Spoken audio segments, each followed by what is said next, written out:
तो मीडिया में अभी न्यूज़ ये आ रही है कि इन पाकिस्तान और सऊदी अरब ने एक सिक्योरिटी पैक्ट कर लिया है। सिक्योरिटी पैक्ट का मतलब दोस्तों क्या है कि अगर पाकिस्तान पे अटैक अगर पाकिस्तान पर अटैक होगा तो वो सऊदी अरब पर भी अटैक माना जाएगा। इस तरीके से एक पैक्ट शामिल किया है। तो कल को अगर मान लो इंडिया पाकिस्तान की कोई वॉर होती है तो क्या सऊदी अरब पाकिस्तान की हेल्प में आएगा? इस बात से है। अभी तो सऊदी और पाकिस्तान के बीच में ये पैक्ट हुआ है। बाद में बहुत लोग बोल रहे हैं कि सऊदी अरब को बहुत सारी कंट्रीज़ जो हैं फॉलो कर सकती हैं और पाकिस्तान के साथ ऐसे ही एग्रीमेंट कर सकती हैं और जो नेटो है, नेटो टाइप का एक अरेंजमेंट बन सकता है इस्लामिक कंट्रीज़ में, जितनी भी मुस्लिम कंट्रीज़ हैं उनमें बन सकता है। तो क्या आगे देखते हैं क्या होता है इसमें। दोस्तों नाटो नाटो क्या मतलब है कि ये एक ऑफिशियल डॉक्यूमेंट होता है जिसमें कि ये बात माननी पड़ती है और आपस में मिलिट्री का कोऑपरेशन बढ़ जाता है।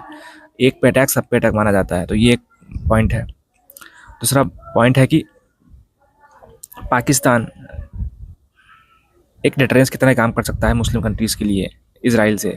ये भी एक पॉइंट है।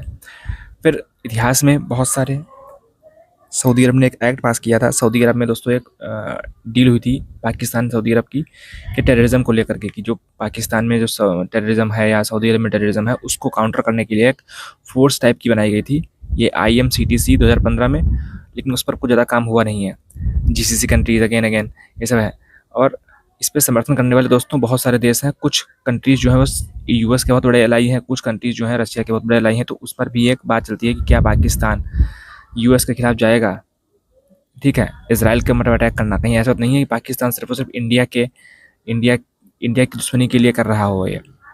क्योंकि इजराइल से दोस्तों दुश्मनी मोल लेना है मतलब कि अमेरिका से दुश्मनी मोल लेना। तो क्या ऐसा करना चाहेगा पाकिस्तान? और अगेन अमेरिका के बहुत सारे एयर बेसिस जो कि सऊदी अरब में हैं और बहुत सारी इस्लामिक कंट्रीज़ में हैं। तो वो देखना होगा कि उस पर क्या होता है। अभी जैसे बात आ रही है कि व्यवहारिक चीज़ों पे, क्या है व्यवहारिक है? नहीं। तो दोस्तों मुझे लगता है कि ये काफ़ी ज़्यादा मतलब एक ड्रीम के ही सपने की बात है। ऐसा होने वाला बिल्कुल भी नहीं है। ये बताया जा रहा है इसमें संभावित परिदृष्ट कि ना ही इस्लामिक कंट्रीज़ के पास कोई आर्मी स्ट्रांग है, ना ही कोई डिफेंस की कोई इंडस्ट्री है, तो वो भी नहीं है। अंतर्राष्ट्रीय पहलू बन सकता है। ये केवल USA को डराने के लिए बात है। आई थिंक ये USA को एक चौंकाने के लिए बात है कि आप हम पे अटैक मत कर देना वरना हम और बड़े स्टेप ले सकते हैं। हम ये पॉलिसी शिफ्ट कर सकते हैं US से चाइना की तरफ। तो ये भी हो सकता है। लेकिन ये यूएस भी जानता है कि ये अमेरिका भी जानता है कि ऐसा कुछ होने वाला नहीं है और ना इजराइल रुकने वाला है। Thank you. तो कंक्लूजन बस यही है कि नेटो का बनना भविष्य में कठिन है क्योंकि मुस्लिम दुनिया में गहरे मतभेद हैं, मतलब कि बहुत सारे डिविजन्स हैं। क्यों? क्योंकि बहुत सारे जो इस्लामिक कंट्रीज़ हैं वो अगेन US पे डिपेंड करते हैं। किस लिए? इन्वेस्टमेंट के लिए। मतलब इन्वेस्टमेंट करना उनको होता तो वो US की ट्रेजरी में इन्वेस्ट करते हैं, बॉन्ड में इन्वेस्ट करते हैं, UK में करते हैं। अभी आपको पता है दोस्तों कि UK ने काफ़ी हद तक UK में इन्होंने काफ़ी इन्वेस्टमेंट किया है। तो अगेन क्या ये होगा? मिलिट्री बेस जो आपने दे रखा है, क्या सिर्फ एक अटैक से इतना बड़ा कुछ शिफ्ट आ जाएगा? ऐसा लगता नहीं है। कि अगेन ईरान जो एक फोर्स उभर रहा है, ईरान जो उभर रहा फोर्स है, तो ईरान पे सैंक्शंस जो लगाए गए हैं अमेरिका के द्वारा वो कहीं ना कहीं सऊदी अरब की गवर्नमेंट के हक में थे। जितना ईरान कमज़ोर होगा सऊदी अरब को उतना ही फ़ायदा होगा। तो अगर USA ने कल कहा ठीक है भाई अब हम ईरान पे जो है अपने जो सैंक्शंस कम करते हैं, तो ये सऊदी अरब के लिए काफ़ी बड़ा ब्लो होगा क्योंकि ईरान का तेल जो है, गैस है, ऑयल है, ये बाहर मार्केट में आ जाएगा। तो ये भी एक पॉसिबिलिटी हो सकती है।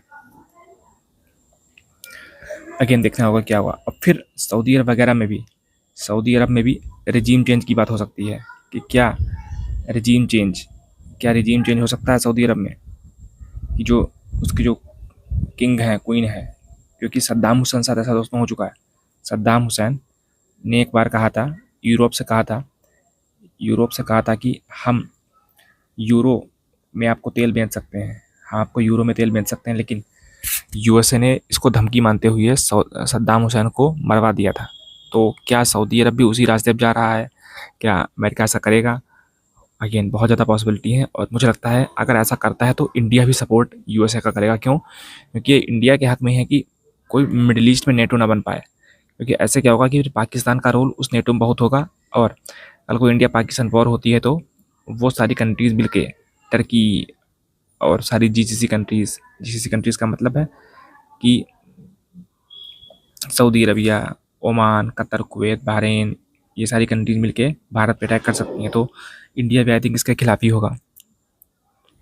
तो दोस्तों यही बस है, अगर कोई अपडेट होती है तो मैं आपके लिए नई वीडियो ले आऊँगा। Thank you.